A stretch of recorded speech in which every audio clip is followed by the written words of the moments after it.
नमस्कार प्यारे विद्यार्थियों। कक्षा 10 विषय गणित प्रश्नावली 1.1 का पहला सवाल हुआ था। आज अपन उसका दूसरा सवाल हल करेंगे। तो क्या कहता है दूसरा सवाल, उसको एक बार समझेंगे, उसके बाद उसको हल करेंगे। पूर्णांकों के निम्नलिखित युग्मों के HCF और LCM ज्ञात कीजिए तथा जांच कीजिए कि दो संख्याओं का गुणनफल HCF इंटू LCM है। यानी कि पूर्णांक दे रखे 26 और 91, जैसे ये पूर्णांक है अपने पास, उन पूर्णांकों के अपने को सबसे पहले HCF और LCM ज्ञात करना है। उसके बाद उसकी जांच करनी है और जांच में आपको बताना है कि इन दोनों संख्याओं का गुणनफल जो है वो HCF और LCM के बराबर है या नहीं है, तो वो अपने को बताना है। तो सबसे पहले पहला सवाल जो दे रखा है 26 और 91, तो 26 और 91 के अपन क्या करेंगे, HCF और LCM ज्ञात करेंगे। इसके लिए अभाज्य गुणनखंड करेंगे। सबसे पहले है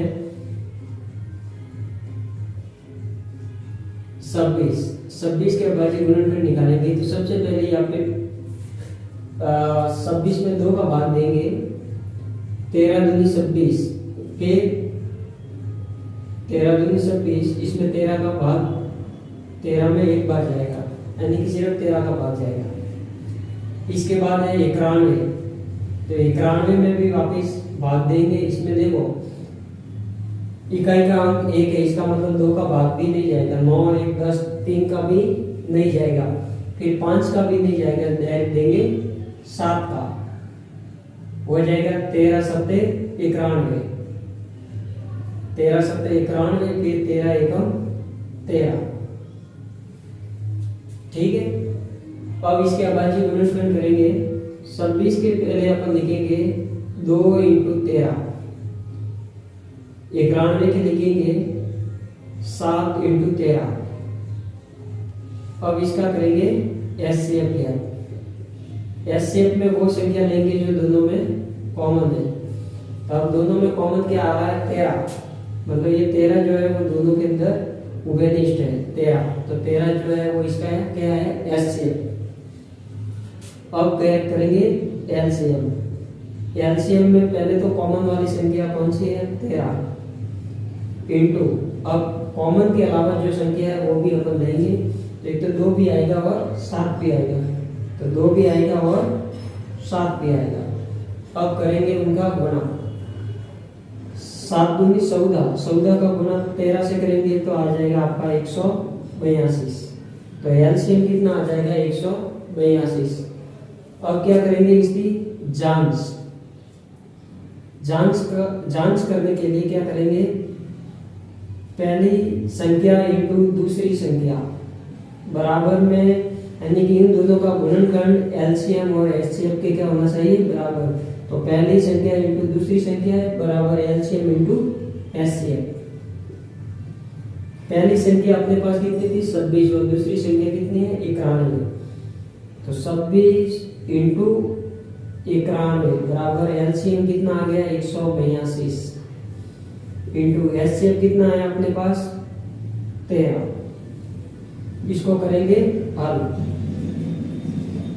13 दूनी 26 का सॉल्व करेंगे तो मैं डायरेक्टली लिख देता हूँ 23 66, फिर इन दोनों का गुणा करेंगे तो इसका भी आ जाएगा 23 66, यानी कि ये दोनों बराबर है। ये है इसका आंसर। इसी प्रकार से उसका दूसरा सवाल है, अब है 510 और 92। तो 510 के अपन क्या करेंगे, अभाज्य गुणनखंड निकालेंगे। तो सबसे पहले लिखेंगे 510 और इसके करेंगे अभाज्य गुणनखंड। 2 का भाग जाएगा क्योंकि पीछे 0 है, 2 दूनी 4, 5 में 4 गया 1, यहाँ पे 1 लग गया, 2 पंजे 10, 11 में से 10 गया, 1 बच गया, 0 लग गया, यानी 2 पंजे 10, 255। अब पीछे 5 है तो इसमें कम से कम 2 का तो जाएगा नहीं, 3 का देंगे, 3 अटे 24, 1 बच गया, 5 लग गया, 3 पंजे 15, 85। फिर 85 में अपन किसका भाग देंगे, 5 का देते, 5 एकम 5, एक बार 3 और 5 35, 5 सत्ते 35, 17 पंजे 85 हो जाएगा और फिर 17 का भाग 17 में एक बार जाएगा। फिर इसी प्रकार से 92 के अभाज्य गुणनखंड निकालेंगे। तो 92 में भी वापस किसका भाग देंगे? 2 का, हो जाएगा 46, 46 दूनी 92, फिर जाएगा 2 का, 23 दूनी 46, फिर 23 में 23 का एक बार। ठीक है। अब 510 के अभाज्य गुणनखंड क्या हो जाएंगे? 2 × 3 × 5 × 17, ये इसके हो गए अभाज्य गुणनखंड। अब 92 के इसी प्रकार से लिखेंगे 2 × 2 × 23, इसका निकालेंगे एचसीएफ। और एचसीएफ में क्या, जो संख्या उभयनिष्ठ हो, कॉमन हो, वो लिखेंगे। तो कॉमन क्या है इसमें? 2 है। 3 है क्या? 3 इसमें नहीं है, 3 इसमें है, इसमें नहीं है, तो 2 हो जाएगा कॉमन। तो एचसीएफ कितना आ जाएगा? 2। अब निकालेंगे एलसीएम। एलसीएम में कॉमन वाली संख्या, अब 2 बार है, यहाँ पे 2 एक बार है, तो 2 दोनों बार लिखेंगे। 2 की घात 2 बार इंटू 3, 5, 17 और 23 भी लिखेंगे। 3 × 5 × 17 × 23। अब इसको करेंगे गुणा। 2 दूनी 4, 4 तिया 12, 12 पंजे 60, 60 × 17 × 23। अब इन तीनों का करेंगे गुणा। 17 का गुणा 6 से किया, मतलब 0 का तो 0, 17 से 102 × 23 का गुणा करेंगे। 0 का तो 0, 23 दूनी 46, 4, 23 का गुणा 0 से किया तो 0 और 4, 23 × 23, 23,460। तो ये तो आ गया इसका एलसीएम। अब क्या करेंगे? इसकी जांच करेंगे। जांच करने के लिए वही सूत्र, पहली संख्या इंटू दूसरी संख्या, एलसीएम इंटू एचसीएफ। तो यहाँ पे मैं सामने लिख देता हूँ, पहली संख्या इंटू दूसरी संख्या बराबर में एलसीएम इंटू एचसीएफ। पहली संख्या अपने कितनी है? 510 इंटू दूसरी संख्या अपने कितनी है? 92 बराबर में एलसीएम कितना आ गया? 23,460। एचसीएफ कितना आया? 2। अब करेंगे हल। 2 का गुणा 0 से किया तो 0, 6 दूनी 12, 12 की 2 हासिल गई 1, 4 दूनी 8 और 1 9, 3 दूनी 6, 2 दूनी 4। तो इसका गुणा भी करेंगे तो आ जाएगा आपके 46,920। ये इसका आंसर। इसी प्रकार से आपको तीसरा सवाल अपन 30 और 54 के अभाज्य गुणनखंड करेंगे। 337 के अभाज्य गुणनखंड। सबसे पहले 2 का भाग देंगे।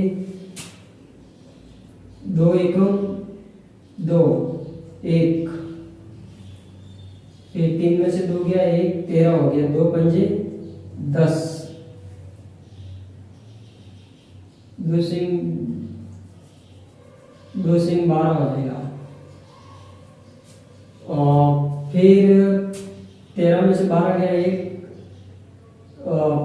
16 हो गया, यानी कि 2 बटे 16। फिर 168 में वापिस करेंगे 2 का भाग, तो ये हो जाएगा आपके 84। 2 बटे 16 और 2 चौके 8। फिर वापिस करेंगे 2 का भाग, इसका आधा 4 और इसका आधा हो जाएगा 2। फिर वापिस 2 का जाएगा 21 बार। फिर वापिस जाएगा 3 का 7 या 21। फिर वापिस 7 एकम 7। तो ये 336 के आ जाएंगे अभाज्य गुणनखंड। इसी प्रकार से अपन निकालेंगे 54 का, 2 का भाग देंगे, 2 एकम 2, 2 दूनी 4, 2 सत्ते 14, 27। फिर वापिस जाएगा 3 का, 9 तिया 27। फिर वापिस जाएगा 3 का, 3 तिया 9, फिर 3 एकम 3। तो ये हो जाएंगे 54 के अभाज्य गुणनखंड। 336 का वो लिखेंगे, 336 बराबर 1 2 3 4 बार 2 इंटू 2 इंटू 2 इंटू 2 3 इंटू 7। इसी प्रकार से अपन लिखेंगे 54 के अभाज्य गुणनखंड 3 इंटू 3 इंटू 3 इंटू 3। अब निकालेंगे इसका एचसीएफ। एचसीएफ में अपन उभयनिष्ठ गुणनखंड जो दोनों में कॉमन हो।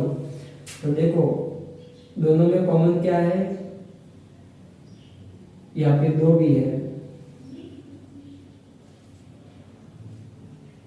तो दोनों में कॉमन एक तो है अपने 2 और वापिस क्या है 3 भी कॉमन है, तो 2 भी आएगा और 3 भी आएगा, दोनों का गुणा करेंगे तो से जो है वो इसका क्या हो जाएगा एचसीएफ।